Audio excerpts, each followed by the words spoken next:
Hai, awak nampak lapar. Nak ambil makanan Yen ni? Terima kasih, saya memang lapar sangat. Yen, jom balik rumah. Selamat tinggal, harap kita jumpa lagi. Jumpa lagi, Yen. Yen, ibu tak suka Yen kawan dengan budak miskin tu. Tapi ibu dia nampak baik sangat. Ingat pesan ibu, jangan dekat dengan dia lagi. Tapi ibu... Tak ada, tapi macam mana kalau dia culik Yen? Baiklah, ibu Yen faham.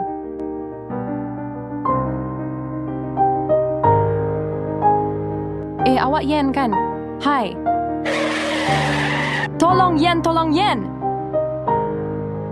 Yen? Hello, saya dah culik anak awak. Bagi saya 1 juta ringgit. Kalau tak, saya akan cederakan dia. Tolong jangan apa-apakan anak saya. Saya akan cuba cari duit tu. Yen, cepat ikut saya. Ibu, ya Tuhanku Yen. Awak selamat? Awak okey ke? Yen, okey ibu. Semua ni sebab Ikhwan tolong Yen.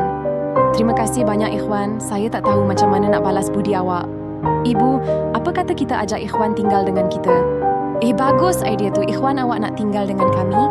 Macam mana? Korang setuju tak kalau Ikhwan tinggal dengan Yen dan ibunya?